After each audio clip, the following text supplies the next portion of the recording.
정확하게 얘기하면 이건 아니죠. 네, 기자 홍사원입니다. 금요일 홍사원 쇼, 홍쇼 시작하겠습니다. 김용남 전 의원, 신인규 변호사, 금요일 삼형제 조합 모셨습니다. 안녕하세요. 네, 안녕하세요. 네, 안녕하세요. 예, 금요일입니다. 마음이 가벼워야 되는 금요일 오후인데 그렇게 가볍지만은 않은 것 같아요.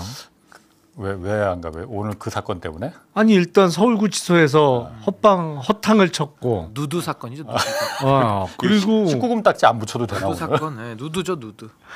그리고 뭐 주식 시장은 오늘 완전히 박살이 났고 그렇게 시장이 그냥 오늘 영 깨운치 않은 금요일 오후입니다. 네.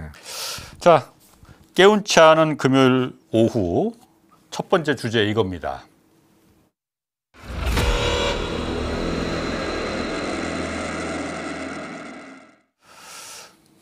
체포영장 집행이 무산이 됐는데 일단 오늘 좀 이걸 어떻게 말을 해야 되나? 편하게 있는 그대로 사실을 얘기해야 되는 거죠. 이걸 어떻게 말을 해야 되나? 왜 옷을 안 입고 있었을까? 그 바닥에 누워서 그냥 속옷만 위아래 한 장씩만 걸치고 있었다는데 평소 그러고 있었던 것 같아요. 그래도 오늘은 온다는 걸 다 알았잖아요. 네. 아니 그러니까 알면 입고 있어요. 평소에도 그렇게 있었는데 오늘은 온다는 걸 알기 때문에 더더군다나 그러고 있었던 거죠. 왜 더더군다나 그랬을까? 아니, 저는 그러니까 생각하는 게 좀 있었는데. 끌고 나가지 못하게. 그러니까 그런 거 아니에요. 그러니까 이사 윤석열은 내가 봤을 그냥 이건 제 생각입니다. 겁을 먹었던 것 같아. 진짜 끌고 나갈 수도 있겠구나. 그러면 내가 끌려 나가지 않으려면은 교도관들이 손을 잡고 이렇게 끌고 나갈 수는 있겠지만은 옷을 입힐 수는 없을 거 아니야. 벗긴 채로 끌고 나갈 수는 없을 거 아니에요. 그래서 윤 씨 이 사람이 좀 머리를 쓴 건가 이 생각이 좀 들던데. 근데 저는 좀 보면서 참 인간의 추잡함의 끝이 어디인가 이 생각을 좀 했는데 아니 그렇게 접견을 많이 했다는 거 아니겠습니까? 예. 그럼 접견할 때도 저 속옷바람으로 다녔을까요? 그거 아니잖아요. 그러니까 오늘 저 이후에 변호인 접견할 때 다시 옷 입잖아요. 나갔대. 그러니까 오늘 저 행태, 저 누드의 행태는 사실 체포영장 집행을 막기 위한 이제 본인의 하나의 수법인 건데 저런 방법까지 쓰겠느냐를 우리가 그냥 농담 삼아 얘기는 했었어요. 진짜 윤석열이가 옷 벗고 있으면 어떡하지? 그럼 저는 그랬거든요. 옷 입혀서라도 데리고 끌어내야지. 이게 농담으로 얘기했는데 농담 같은 일이 정말 현실에서 벌어졌다라고 하니까 정말 참 우리의 상상을 벗어나는 사람이라는 생각이 오늘 또 들더라고요. 그리고 정확하게 해야지. 그 누드라고 하죠. 세미 누드였어. 세미. 올 누드는 아니었었어. 시스루. 살짝 속이 보이는 정도로 정리하겠습니다. 누드보다는. 어쨌든 참. 나 별거를 다 봐 진짜.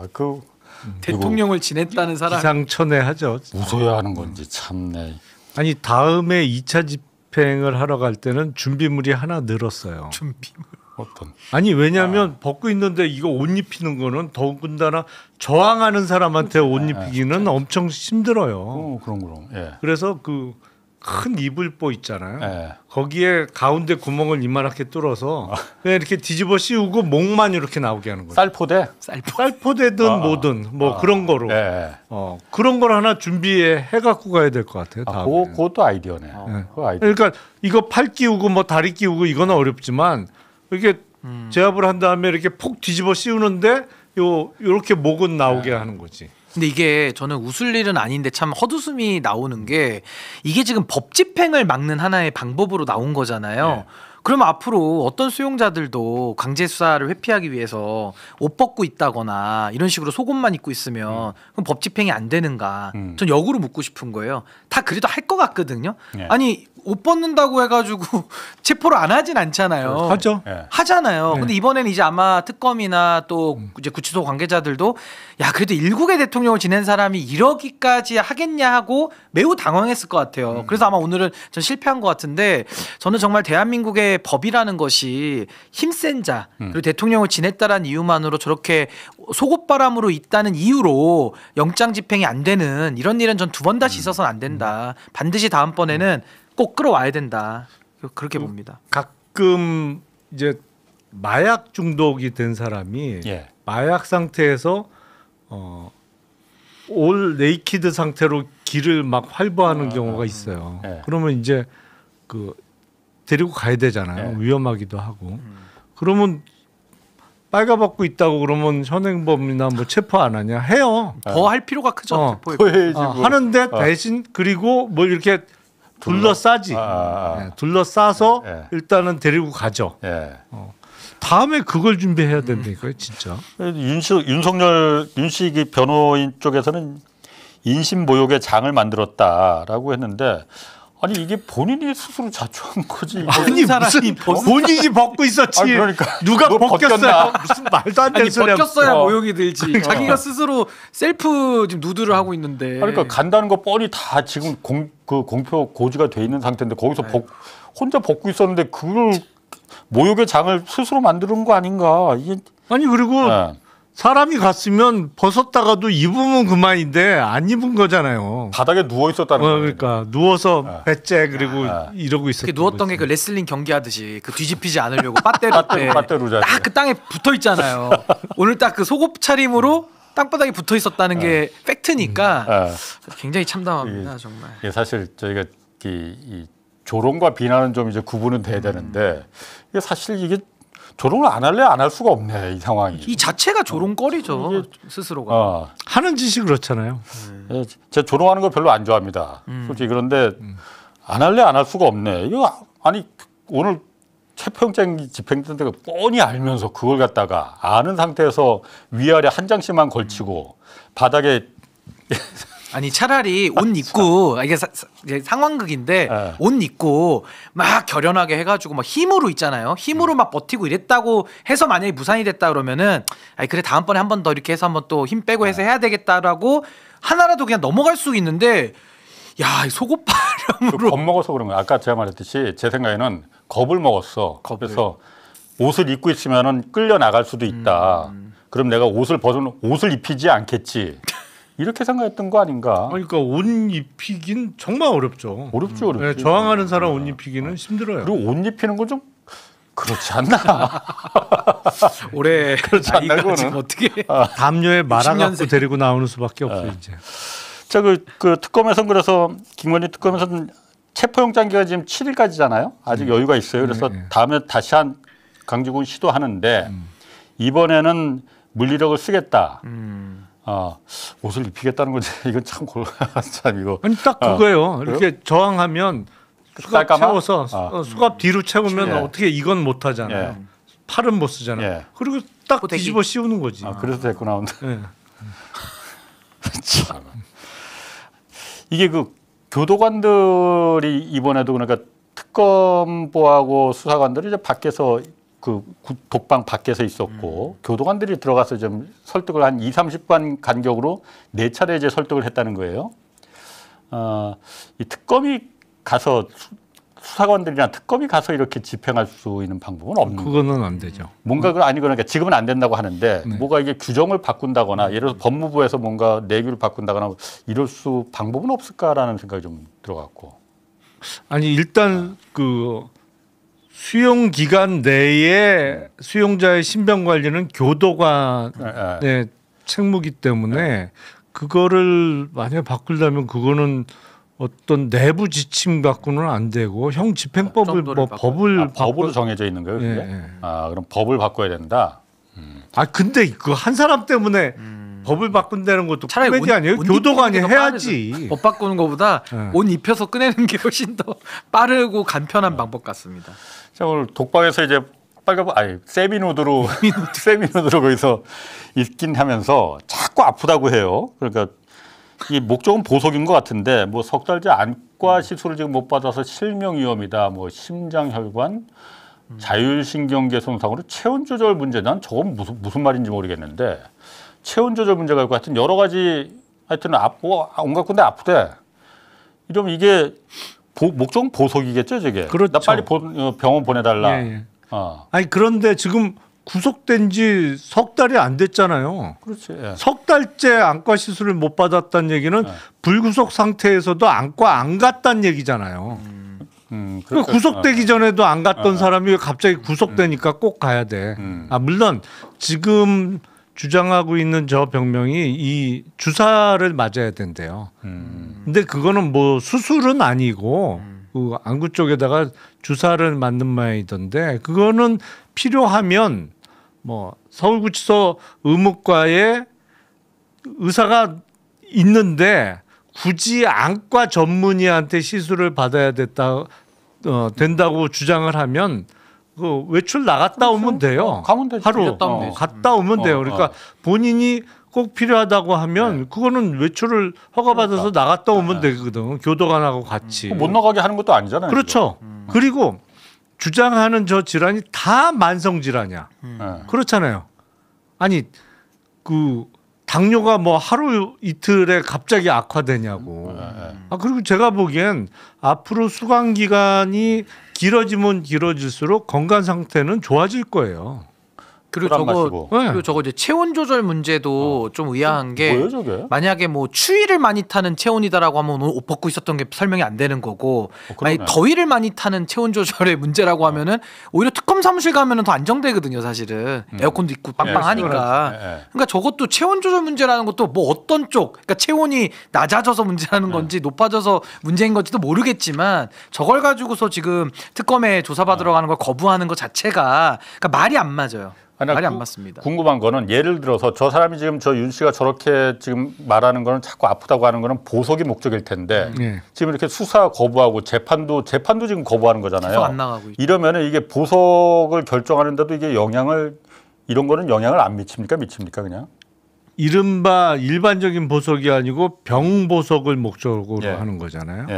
그러니까 병보석은 질환 때문에 이제 석방을 시켜주는 것이거든요. 근데 그 질환이라는 게 예를 들어서 항암 치료를 지속적으로 받아야 된다. 그런 거라면 허가가 될 수 있거나 아니면 정말 그 사망이 얼마 안 남았다.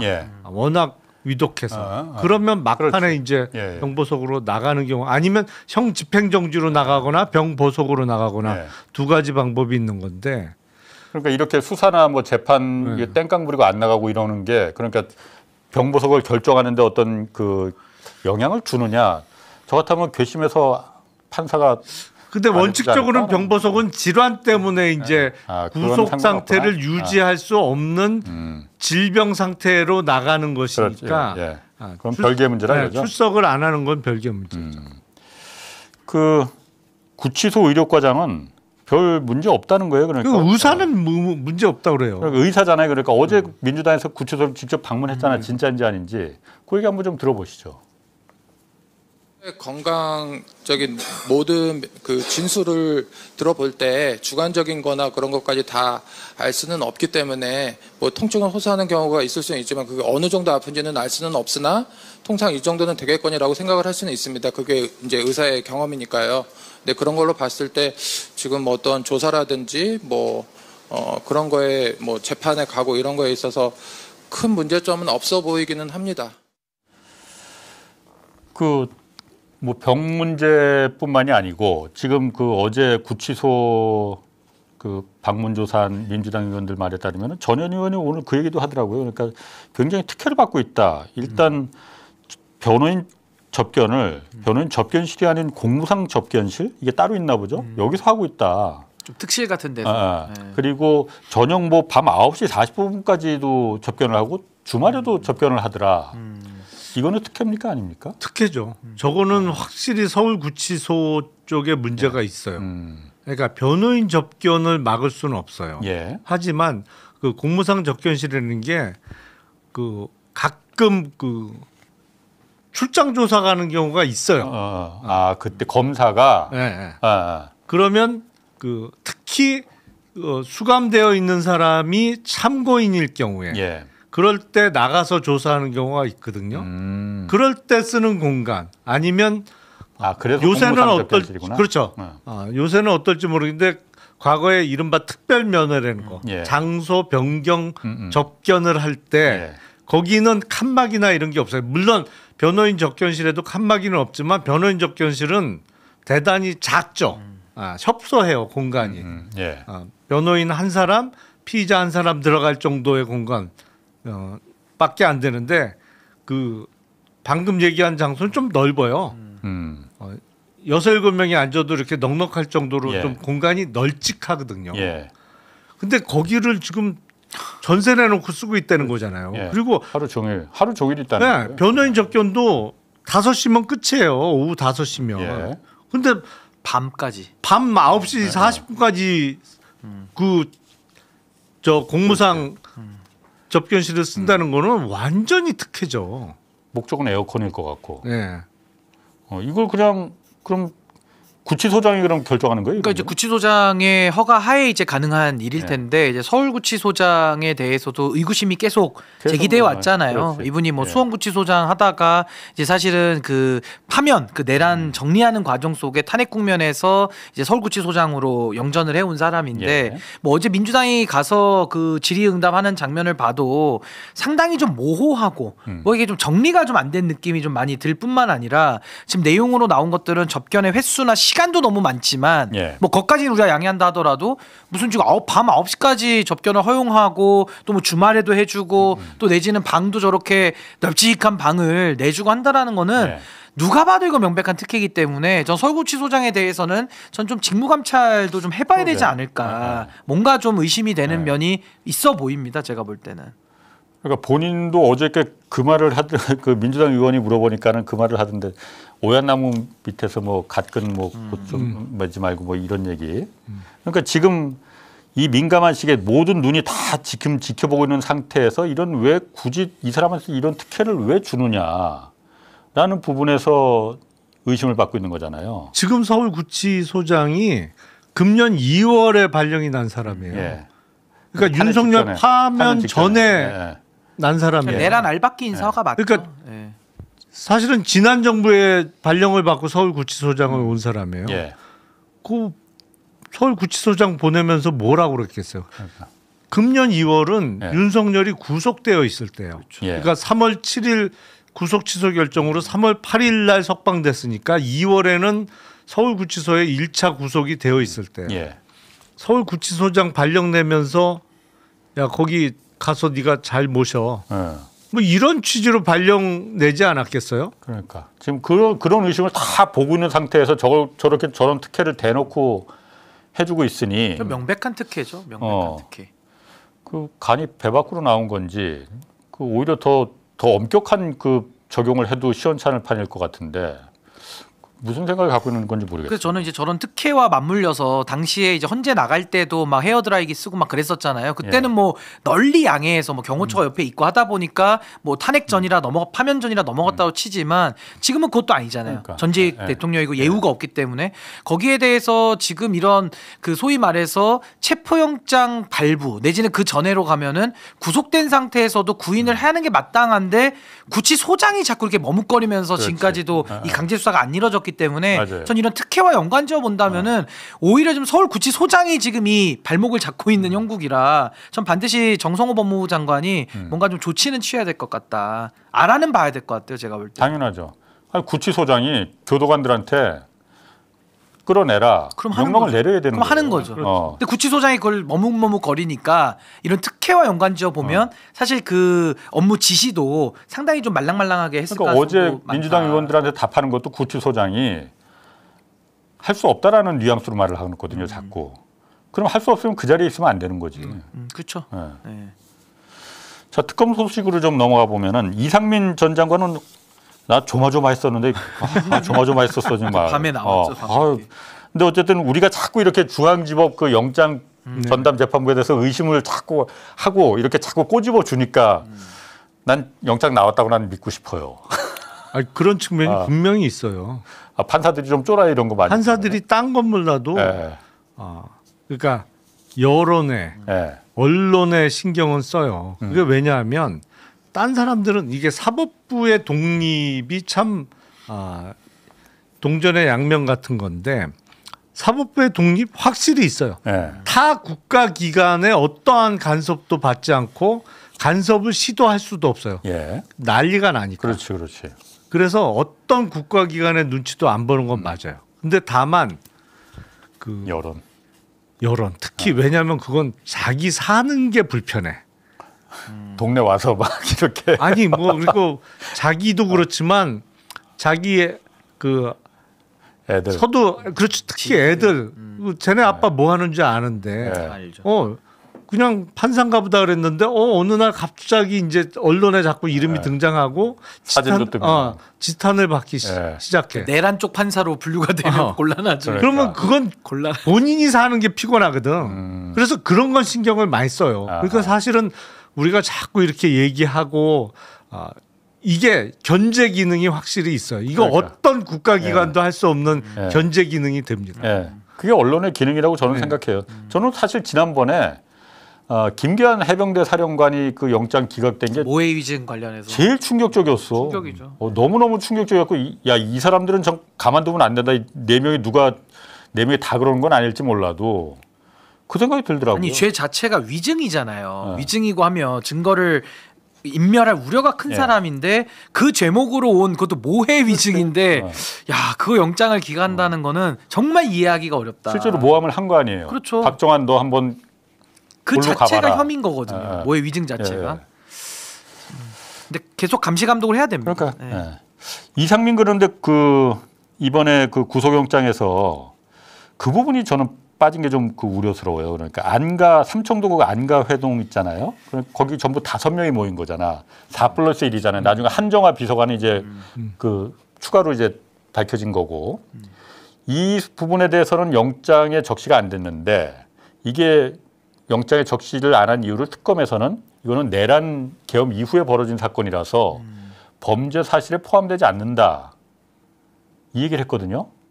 난 저거 이해를 못 하겠습니다. 그리고 제가 그래서 왜 이걸 갖다 우려스럽게 생각하느냐. 그러다 보니까 그 5명, 4+1. 저 사람들 지금 이상민은 판사 출신이지만은 나머지 4명 전부 다 검사 출신이잖아요. 전부 검사입니다. 저 사람들 지금 수사를 하고 있는지 안 하고 있는지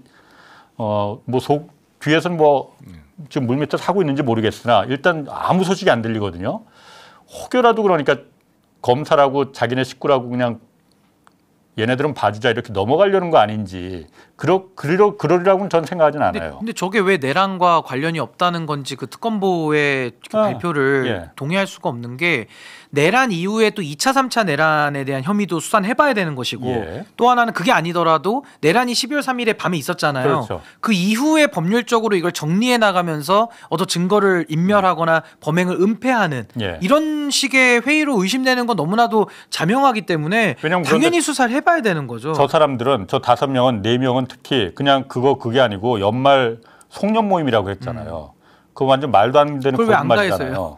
그걸 그럼 특검에서는 그걸 갖다 믿는다는 얘기인가? 아니 근데 구속영장에 범죄 사실에 포함을 시키려고 하면 그 이른바 안가회동에서 어떤 내용 그러니까 범죄와 관련한 모의가 있었는지를 소명을 해야 되잖아요. 그러니까 입증의 정도까지는 못 미치더라도 적어도 그와 관련한 얼기설기 엉성하더라도 증거가 첨부가 돼야 포함시킬 수 있단 말이에요.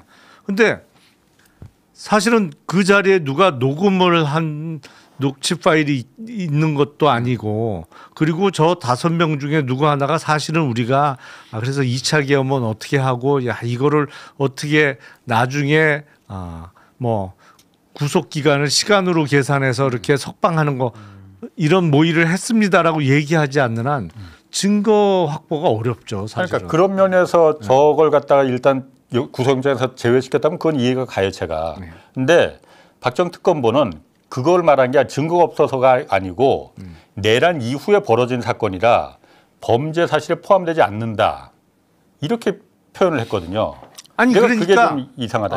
12월 4일 안가 모임에서 어떠한 범행 모의가 이루어졌다는 증거가 없으면 기본적으로 내란 이후에 어떤 새로운 범행의 예비 음모를 입증할 방법이 없다고 하면 영장에 적시할 수는 없다 이거죠? 적을 수 없죠. 그거는. 하여튼 저거는 계속 좀 지켜봐야 됩니다. 그냥 설마 봐주진 않을 거라고 저는 믿고 있어요. 그런데 하도 희한한 일들을 요 몇 달간 제가 많이 봐갖고 아무도 솔직히 믿지는 못하겠습니다. 특히나 검사 관련해서는 어느 누구도 믿지를 못하겠어. 근데 객관적으로 저거는 입증이 어려운 부분이에요. 삼청동 관련해서. 그러니까 저 5명 중에 누구 하나가 양심 고백을 하지 않는 한 증거를 어떻게 확보해요? 그게 쉽지 않아요. 그렇구나. 그건 하여튼 좀 지켜보시죠. 그 권성동 의원 얘기로 좀 잠깐 가보면은 이번에는 빠져나가기 쉽지 않을 것 같은데 권성동 의원은 일단 구속된 그 통일교 윤영호 본부장 이 사람이 어쨌든 이번에 그 통일교에서 중간 다리 역할을 한 것 같은데 2022년 1월 5일 대선을 2달 앞두고 권성동에게 대선 자금 1억 원을 전달했다. 대선에 쓰라고. 그리고 특검 조사에서 어쨌든 굉장히 구체적으로 좀 얘기를 했거든요. 한학재 총재가 내실 금고에서 1억을 현금으로다가 꺼내줘 갖고 그거를 갖다 현금 박스에 이제 자기 아내가 이제 통일교 재정국장이니까 포장을 시켜서 그걸 권성동 의원한테 전달을 했다라는 거거든요. 굉장히 좀 구체적.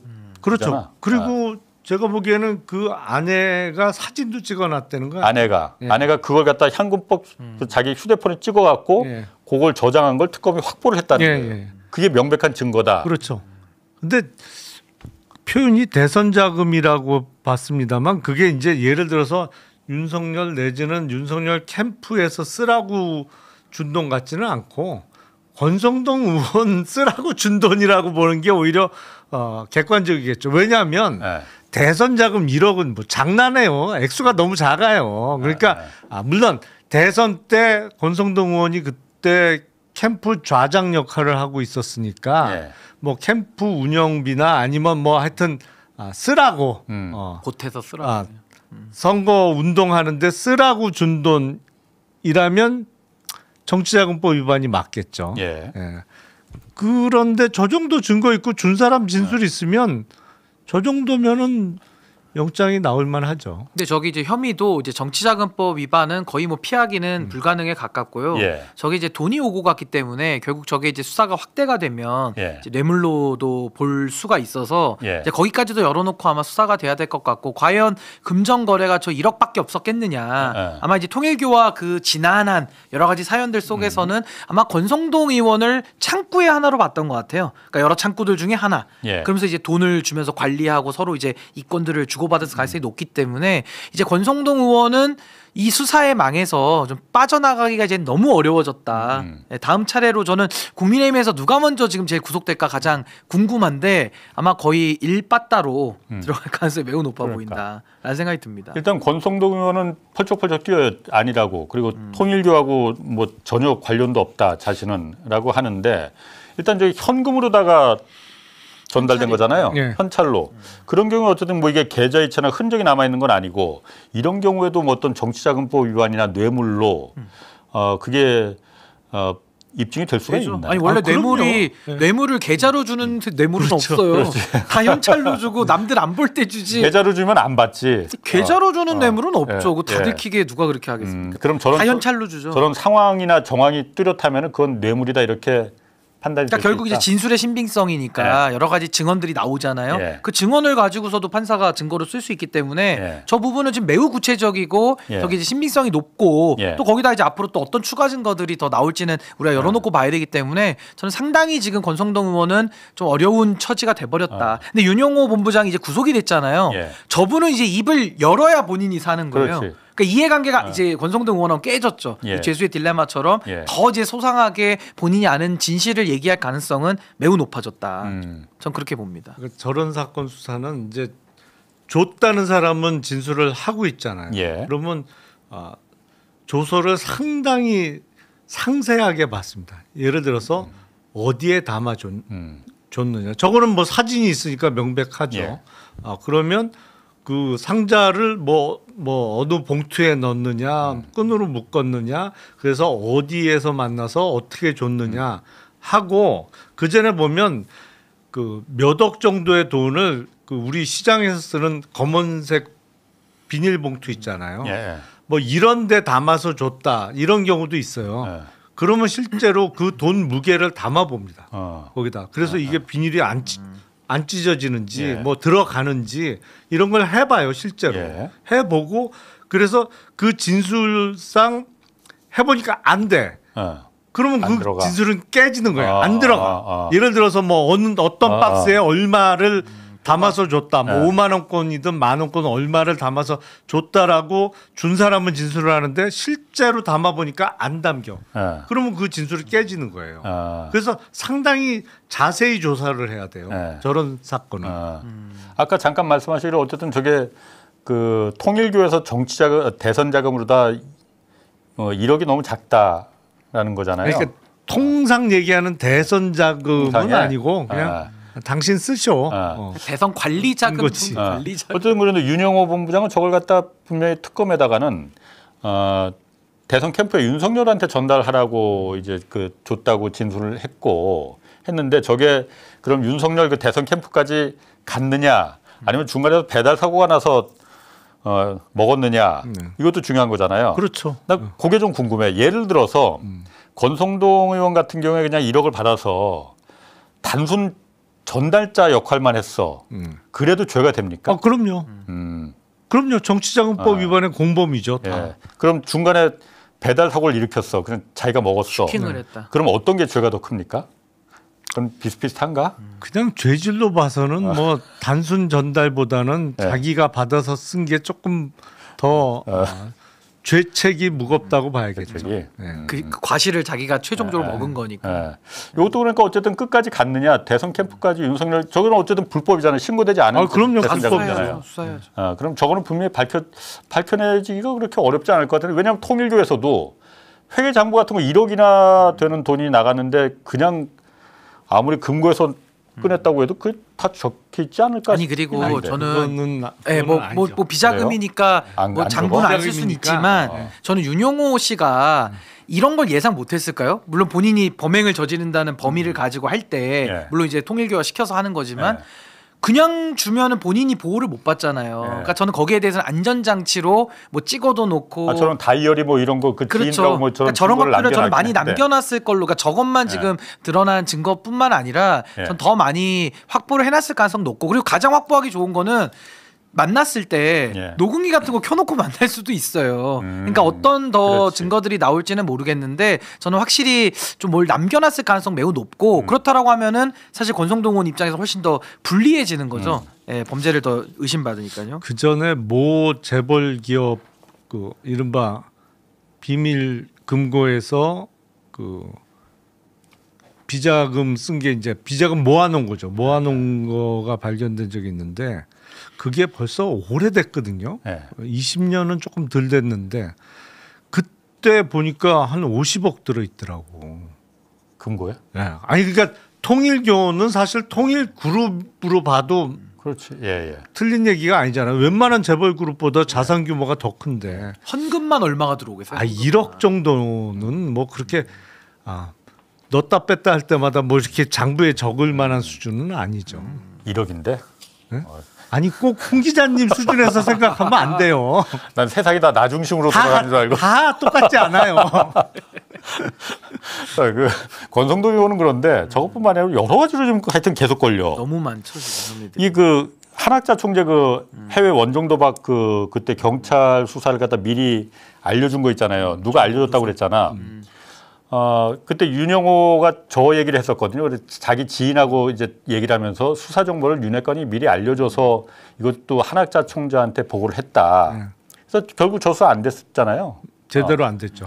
근데 저거를 그래서 경찰 수사했기 때문에 그때 우리 다 그분인 줄 알았잖아. 아니 그러니까 윤핵관 그리고 저게 경찰. 강원도 춘천에서 춘천경찰서에서 그러니까 강원도 지역구 춘천 뭐 경찰 그러니까 딱 한 사람이 제일 먼저 떠올랐던 것이죠. 그런데 저 얘기가 맞다면 그 옆 사람이었어요. 그 바로 옆에 있는 사람. 그러니까 저것도 지금 그 윤영호 그 본부장은 권성동 의원이라고 지금 물론 이건 JTBC 보도긴 한데 JTBC에서 윤영호가 특검에다가 그걸 권성동이었다 알려준 윤핵관이 이렇게 지목을 했다는 거거든요. 그럼 권성동 의원은 어쨌든 검사 출신인데 경찰 수도 이렇게 미리 알고 지역구도 아닌데 물론 강릉이긴 하지만은 알려주고 그 공무원들 인사할 때 물론 공무원들은 다 인사에 목숨을 걸죠. 중요하죠. 근데 공무원 인사 때 이렇게 저렇게 이른바 백이 제일 많이 들어오는 인사는 단연코 경찰 인사예요. 왜 그럴까?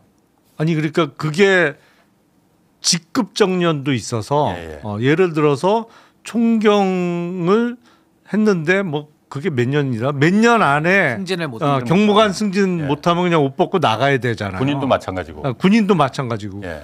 그래서 그런지 하여튼 인사 관련해서 인사 운동을 제일 세게 하는 데가 경찰이거든요. 근데 그 인사 운동을 어디다 주로 하느냐? 물론 이제 경찰청장, 뭐 행안부 장관 여기가 라인입니다만 주로 정치권이에요.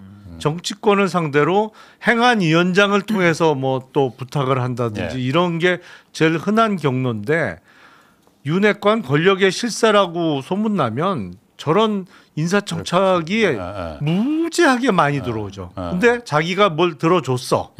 그러면 그 사람은 사실은 완전히 주군으로 모든 정보나 이런 거를 다 보고를 해야 되는 관계가 되는 거예요. 신복같이 되는 거죠. 그렇죠. 그러니까 정보가 많이 들어오죠. 권성동 이번 또 한 건은 권성동 의원이라고 아직 그 지목이 되진 않았어요. 근데 그 윤영호 전 본부장이 윤석열이 2022년 3월 9일 날 당선이 됐잖아요. 그때 직후에 독대를 했다고 말했단 말이야, 자기가. 윤영호가 통일교에서. 먼저 그때 그 말한 거 한번 직접 한번 좀 다시 들어보시죠. 제가 3월 22일 날 대통령을 뵀습니다. 1시간 독대를 했습니다. 많은 얘기가 있었습니다. 한반도 서밋과 그리고 이 나라가 가야 될 방향을 얘기했습니다. 그리고 암묵적 동의를 구한 게 있습니다. 당선인 신분일 때 1시간이나 독대를 했다는데 이거 주선자가 건진법사가 아니라는 거예요. 특검에다 그렇게 말을 했다는 거야. 제3자였다. 딱 떠오르는데 막 자꾸 우리가 몰아가는 게 아니고 그러니까 이거 열어놓고 봐야 되겠죠. 뭐 권성동일지 이철규일지 뭐 누굴지는 모르겠는데 어쨌든 건진법사가 아닌 거는 지금 일단 진술을 했으니까 그래서 사실은 통일교가 대선 과정에서도 또 지금 돈도 오고 갔지만 사실은 뭐 경선까지 깊이 개입했나 이건 좀 더 알아봐야 될 것 같고요. 분명한 거는 신천지 얘기는 나왔잖아요. 그러니까 종교단체들이 그럼 과연 신천지만 동원했겠느냐. 권성동 의원이 한 방송 나와가지고 경선 때 그런 얘기도 했어요. 뭐 19만 표? 뭐 10만 표, 덩어리 표가 막 들어오고 있다는 식의 본인이 얘기도 했는데 뭐 통일교도 충분히 의심해 볼 만하죠. 그러니까 결국에는 이 정치인들이 어떤 인사와 관련된 그런 거래도 주고 받았겠지만 더 심각한 건 민주주의를 파괴하는 그러니까 정당의 경선에 종교단체를 개입시켜가지고 또 거기에 대해서 서로 이 주고받는 관계를 만들었을 가능성이 있어가지고 뭔가 기여가 있었으니까 그 인수위 그 바쁜 시기에 1시간을 독대해주는 자리를 만들어준 거 아닙니까? 그럼 윤석열도 이건 알고 있다라고 봐야 될 것 같거든요. 그러니까 이런 식의 1시간의 독대를 통해 가지고 뭐 그때 캄보디아 얘기를 했을 수도 있고 뭐 어떤 뭐 방송 관련된 얘기를 했을 수도 있고 뭔가 암묵적 동의를 구했다고. 그러니까 뭔가 이제 방향성을 좀 이렇게 서로 주고받았던 거 아닌가 이런 의심은 충분히 해볼 것 같습니다.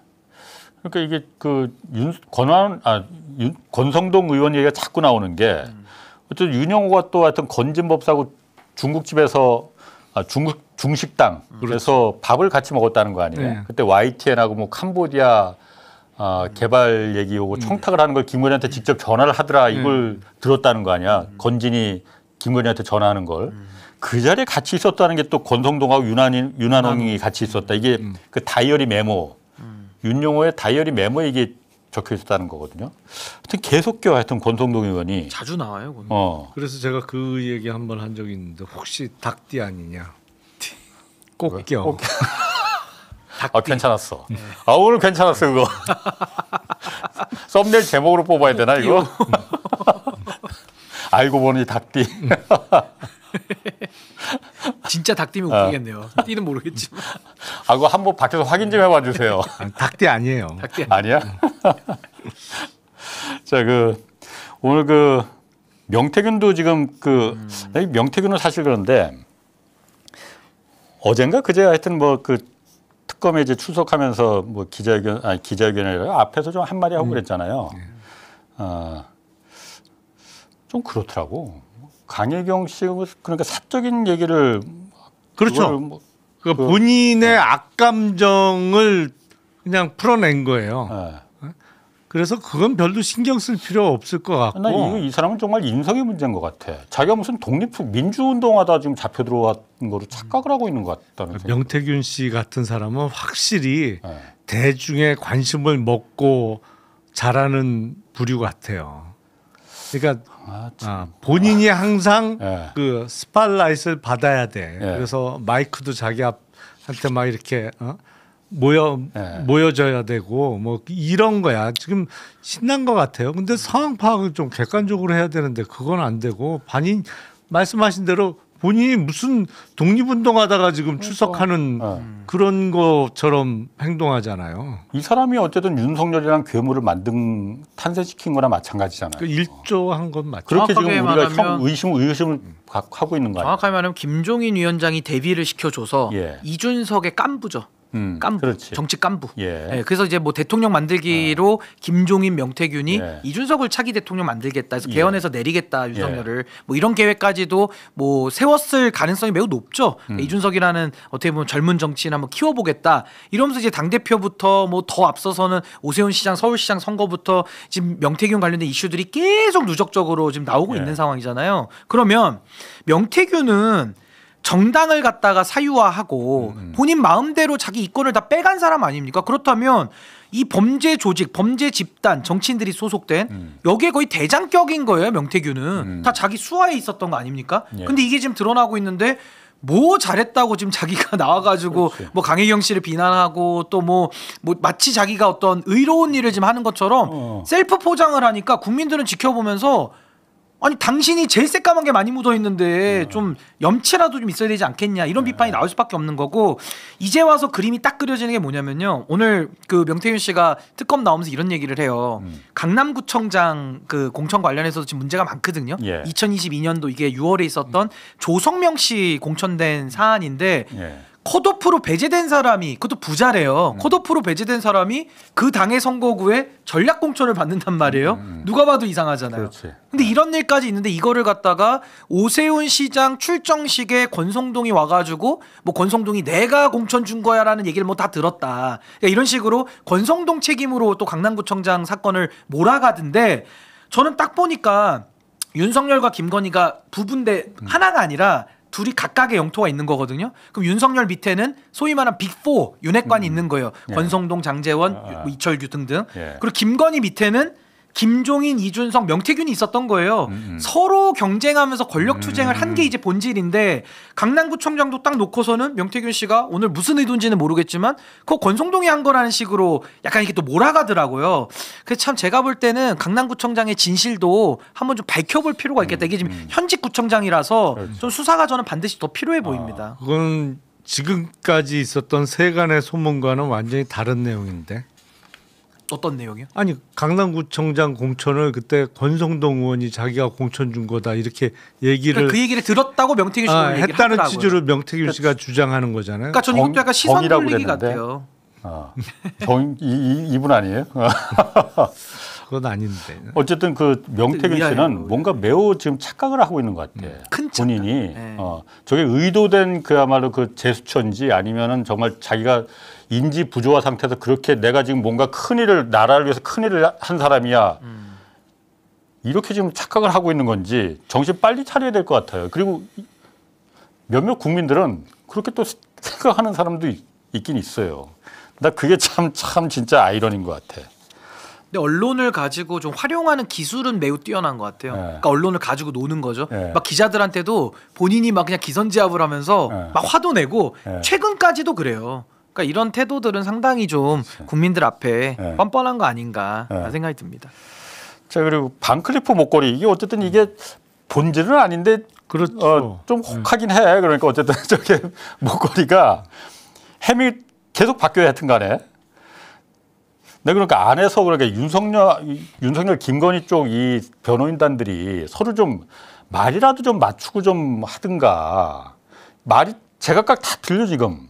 왜냐하면 이틀 전에 조선일보에서 그런 기사가 나왔었잖아요. 그러니까 그 사흘 전이지. 저 반클리프 목걸이가 김진우 오빠한테 사준 거다. 그리고 사줬는데 순방 때 잠시 빌린 거다 했는데 바로 그 다음날 아침 일찌감치 입장문이 나왔거든요. 변호인단에서. 그거 오보다. 오빠한테 김준한테 저거 선물한 적 없다라고 했는데 어저께 다시 이건 그 채널A에서 이 보도가 나왔어요. 김건희 측근이라는 사람한테서 10년 전에 저 모조품을 구입한 거 맞다 그래서 가족이 누군지는 모르겠어요. 선물했다가 순방 때 잠깐 빌렸었다. 그래서 순방 이후에 논란이 일어서 오빠 아내 그러니까 올케한테 다시 줬다. 이게 지금 왔다 갔다 해 지금. 이걸 갖다 일부러 이렇게 그냥 그 사람들 헷갈리게 하려고 하는 건지 아니면 사람들이 시선을 다 이쪽으로 다 지금 다른 거 못 가게 이쪽으로 몰고 가려고 하는 건지. 왜냐하면 이건 사실 죄가 그렇게 큰 죄는 아니잖아요. 말초적인 어떤 그 자극을 시키긴 하지만은. 아니 저 출처가 아직 안 밝혀졌기 때문에 예. 그러니까 이른바 통일교에서 사서 건진을 통해서 전해주려고 했다는 그러니까 그래프가 그 목걸이 같으면 출처가 거기고 네. 청탁의 취지도 네. 나왔고 네. 그래서 큰 죄가 될 수 그렇죠. 있는데 저 목걸이는 저게 진품이고 뭐 모조품이든 일정 금액 이상의 것이면 공직자 재산 신고에 포함이 됐어야 되는데 왜 누락됐느냐 이거잖아요. 그렇지. 예. 그러니까 아직까지는 저 목걸이의 출처가 명확하지 않아요. 예. 그러니까 큰 죄가 아직 혐의가 없을 뿐이지. 근데 밝혀지면 어떻게 될지 모르지 저것도. 예를 들어서. 아니 공직자 위반, 재산 신고 위반이 그렇게 막 형을 빵에 들어갈 정도 큰 그건 아니잖아요. 예. 그러니까 별거 아닌 거로다 좀 자꾸 몰고 가려고 하는 거 아닌가 저 김건희 쪽에서 워낙 또 교활한 사람들이라 갖고 그런 수를 쓰나. 그런데 우리가 지금 막 혹하니까 막 6천만 원짜리 목걸이가 있어 어디 구경이나 한번 해보자 뭐 이런 자꾸 저게 뉴스에 끌려다니다 보니까. 아니 이렇게 특정 메이커도 나오고 하니까 사람들이 관심 갖긴 좋잖아요. 또 뭐 모조품이라고도 하면 또 모조품은 누가 만들었어 뭐 이런 식의 상상의 나래를 펼치기 딱 좋아서 전에도 막 신발 사이즈 같은 거 나오잖아요. 뭐 250인, 60인이 별로 관심 없거든요. 근데 너무 이렇게 지연말단적이면서 좀 자극적인 내용으로 뭔가 이렇게 이 사안을 좀 축소시키려는 거 아니냐. 그러니까. 사실 이건 지금 김건희는요 개별 사건만으로도 이거 진짜 나라가 흔들리고 대통령 탄핵감이에요. ODA 문제, YTN 그러니까. 문제, 통일교가 뭐 정당에 우르르 들어와서 정당에 개입한 문제.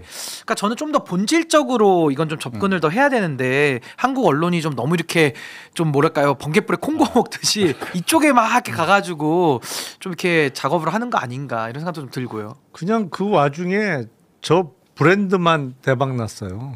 반클리프랑 그라프 엄청 팔렸다 그러더라고요. 아 그래요? 하긴 그럴 것 같아. 의미가 없죠, 의미가. 그림도 하여튼 요것도 좀 본질은 아니지만은 그림도 저것도 좀 이상해. 그러니까 어쨌든 그 이우한 화백 그림 저게 오빠의 장모 집에서 발견된 거잖아요. 저게 뭐 몇십억 한다는 건가? 그러니까 뭐 20억은 하나에 20억. 근데 김건희 쪽에서는 저 이우한 화백 그림이 김건희 날 의심하지 마라. 저거 원래 오빠 집에 걸려 있던 거다 했고 김진우는 거기서 현금도 1억 2천만 원이 돈다발도 발견됐거든요. 그건 내 거다. 근데 목걸이나 뭐 귀금속하고 그림은 누구 거다 뭐 내 거다 아니다 이거 말을 아예 안 해버렸거든요. 다만 현금은 내 거다. 그럼 그림은 내 거 아니다라는 얘기나 마찬가지 아니에요. 그렇죠. 그런 뜻이죠. 한국말은 그렇게 이해하는 게 맞죠. 일단 거기서 그 진술은 안 했다는데 거부를 했다는데 누구 건지 그건 다시 말해서 자기 건 아니라는 얘기니까 말이라도 좀 맞추고서는 그 남매끼리 말이라도 좀 맞추고서는 좀 그 하든가. 뭐 그럴 정신이 있겠어요. 근데 보증서도 같이 나왔다고 하니까 그 유통 경로는 어느 정도 저거는 파악할 수 있을 것 같은데 워낙 고가의 작품이라서 그렇게 많은 거래가 있을 것 같지는 않거든요. 그리고 갤러리에서는 다 저게 그 흔적이 남는다면서 누구한테 샀고 누구한테 팔고. 워낙 고가의 그림이니까요. 자, 특검 소식은 여기까지 하고 다음 주제로 넘어가겠습니다. 자, 다음 주제 이겁니다.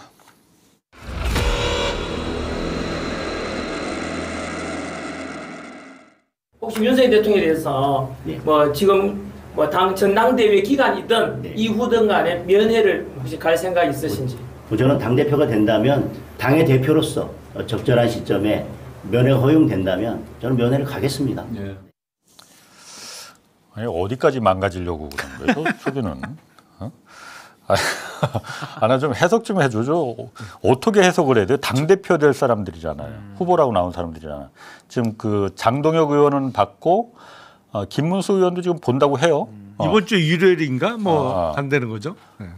참 저걸 어떻게? 그거는 해석하면 그거죠. 지금 장동혁 의원 입장에서 이제 후보 등록도 했으니까 네. 저는 표가 지금 무지 필요해요라는 뜻이죠. 예. 면회를 가겠다는 것은 결국에는 지금 윤 어게인표 예. 당 내에 있는 그러니까 예. 반한동훈 표죠. 거기를 지금 본인이 먹어야겠다는 생각이 강하다 보니까 뭐 민심 이런 거는 전혀 지금 마음속에 일도 없는 거고 그냥 자기 표 장사하기 위한 저런 발언들을 쏟아내는 건데 그러면 그럴수록 이제 국민의힘은 더 많은 비판과 더 많은 이제 국민들의 손절을 겪을 수밖에 없는 이제 그런 운명이 되는 거 아닌가 싶습니다. 아니 근데 여론조사 기관은 정확하게 제가 기억이 안 나는데 저 당대표 후보가 5명이 나왔잖아요. 예. 근데 국민의힘 지지층을 대상으로 여론조사를 하니까 안철수 의원이 5등 했더라고.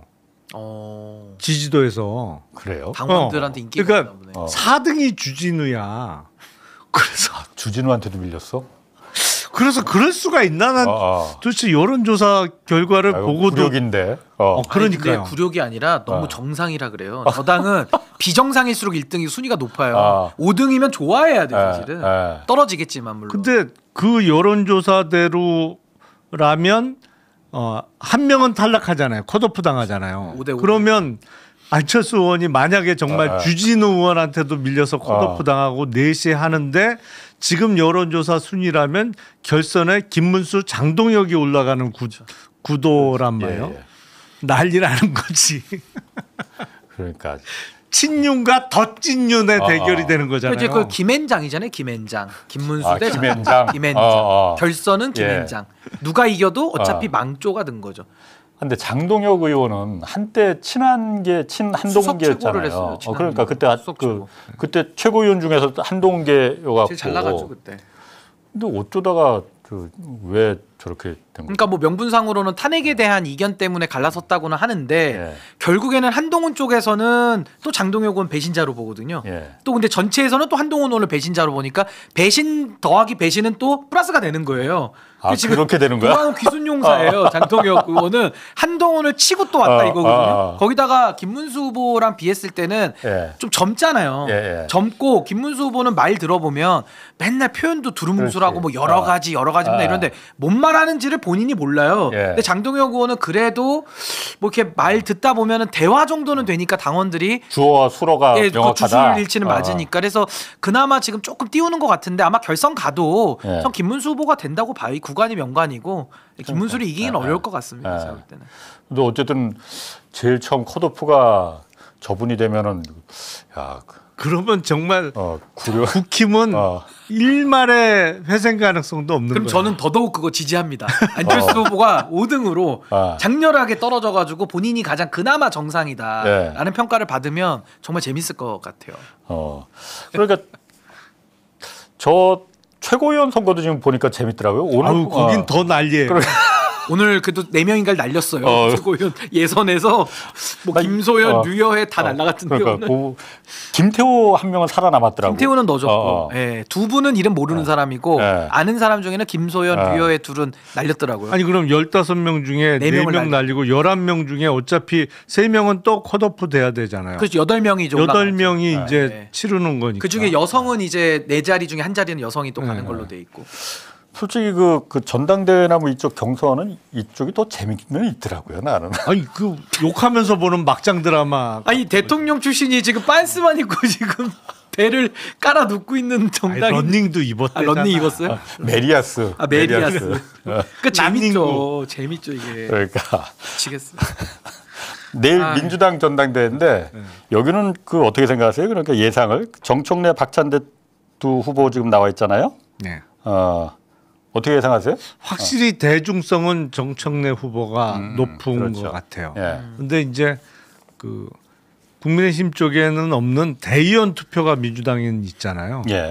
대의원들이 수는 적지만 15%인가가 반영되기 때문에 그 영향력이 큰데 근데 이 정도 그 1차, 2차 지역 경선에서 차이를 극복하려면 대의원 투표에서 거의 8대 2 이상으로 확 박찬대 후보로 쏠리지 않으면 이게 극복이 쉽지 않아 보여요. 예. 근데 지금 양쪽 캠프를 보면 현역 의원들은 정말 압도적으로 박찬대 후보 캠프에 많은 건 또 사실이에요. 근데 민주당의 권리당원들이 현역 의원들 말 듣는 분들은 그러니까. 많지 않기 때문에 아무래도 지금 양상은 지역 경선 양상의 조금 연장선이 되지 않을까? 라고 생각이 됩니다. 그리고 이게 아무래도 중간에 수해가 있어서 그 피해 때문에 이제 온라인으로 약식으로 했고 이제 순회 경선도 일부 이제 축소해서 이제 원샷 경선으로 바뀐 것도 있는데 저는 정청래 후보가 한 10% 정도 차이로 최종적으로는 이길 걸로는 예상은 해봅니다. 왜냐면 여론이 지금 지형이 그렇게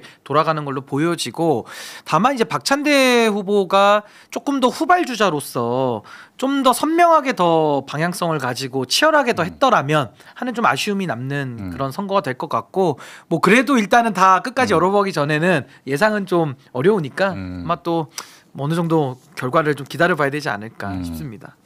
오늘 어쨌든 우리 오민 씨 50대 민주투사된 시장주의자. 자꾸 맨날 까먹어갖고 약간 변환됐어요. 지금 50대 민주당원된 시장주의자. 오늘 뭐 빵빵 터지네. 오늘 빵빵 터져. 그래도 오민 씨 나왔으니까는 요것도 좀 다뤄봐야 돼. 그러니까 어제 민주당 정부에서 세제 개편안 내놨잖아요. 예.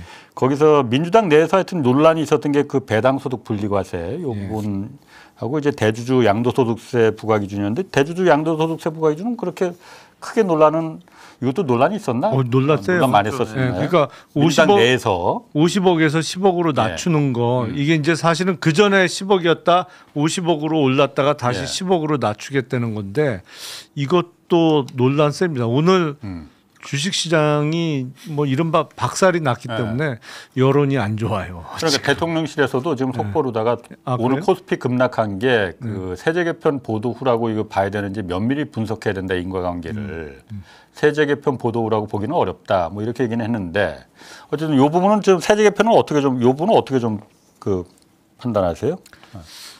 일단 그 제일 큰 거는 법인세율 인상이잖아요. 1%포인트 올려. 1% 올리는 건데 중요한 건 명목세율이 아니잖아요.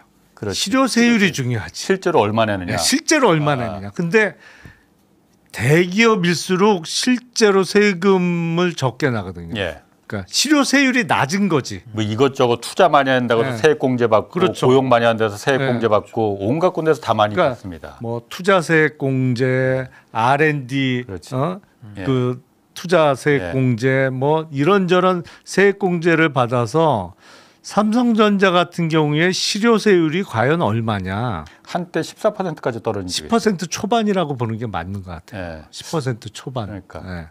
그래서 명목세율 올라가는 거는 제가 보기에 그렇게 큰 문제는 아니다. 중요한 건 실효세율인데 이른바 세액공제 뭐 이런저런 거 빼주는 게 아직도 많기 때문에 그거 갖고 환경협에서 난리치고 이런 건 약간 본인들도 아닌 거 알면서 오버액션 하는 거 아닌가.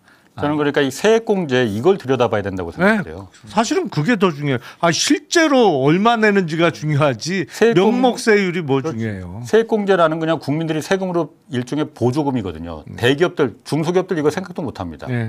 그렇죠. 중소기업이 무슨 R&D 투자해서 세액공제를 받고 무슨 뭘 하겠어. 이건 철저하게 1등이 항상 삼성전자고 2등이 현대자동차거든요.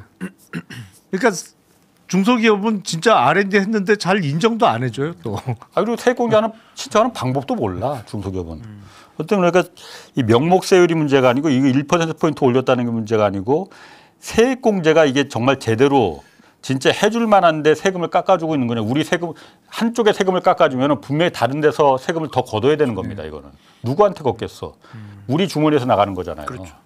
근데 근데 저는 이제 경제가 심리인데 아직 민주당의 당대표 경선도 이제 진행 중이고 내일 모레면 이제 당대표 이제 선출이 되자 내일이네요. 내일.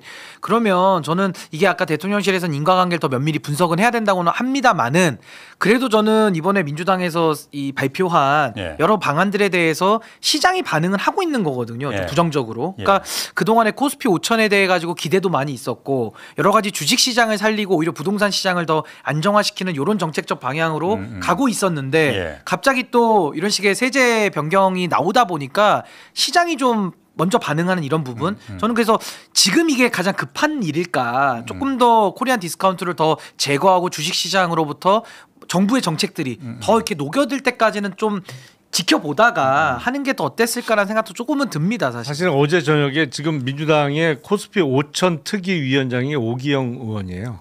한참 얘기를 했는데 그 이해는 하겠어요.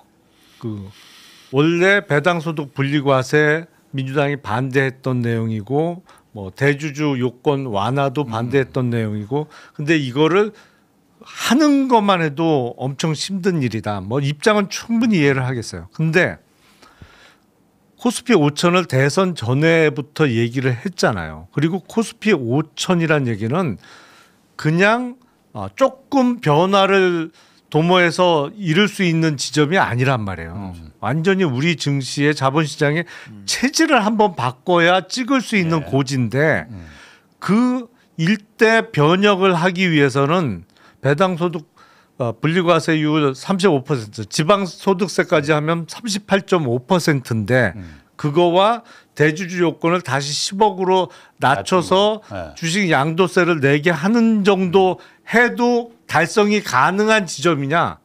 저는 어렵다고 봅니다. 그러면 그래 그 정도 해갖고 찍을 수 있는 지점이 아니에요. 왜냐하면 한국의 주식시장은 그동안 워낙 신뢰를 받지 못하고 있는 상황이었기 때문에 이재명 정부 들어서 정말 완전히 탈바꿈 한다. 이제는 자본시장 육성을 위해서 할 수 있는 건 다 한다는 진정성이 보일 때 달성 가능한 고지지 조금 뭐 손을 봐서 뭐 시간 지나면 찍을 수 있다? 제가 보기엔 이게 3,200까지 너무 쉽게 올라왔어. 그러니까 쉽게 너무 쉽게 오다 보니까 조금 더 하고 시간 가면 5,000 찍을 거라고 생각할 수도 있을 것 같은데 절대 그렇게 찍을 수 있는 고지가 아닙니다. 근데 이게 좀 아쉬운 게 신뢰를 쌓기는 너무 어려운데 잃는 건 너무 순간이거든요. 그러니까 이번에도 저는 아까도 말씀드린 대로 아직 당 대표도 지금 안 뽑힌 상황에서 이렇게 중요한 문제를 먼저 발표를 해서 시장에 영향을 줄 필요가 있었나? 이 세금에 대해서 뭐 세율을 올리고 내리고 하는 뭐 더 많은 사람에게 걷고 하는 부분은 상당히 민감한 문제잖아요. 그렇다면 저는 조금 더 신중하게 접근을 해서 시장의 신뢰를 더 회복하는 게 더 급선무 아니었나 그런 생각도 듭니다. 밖에서 정 PD가 빨리 끝내래요. 그거 무시해도 돼. 계속 할까요?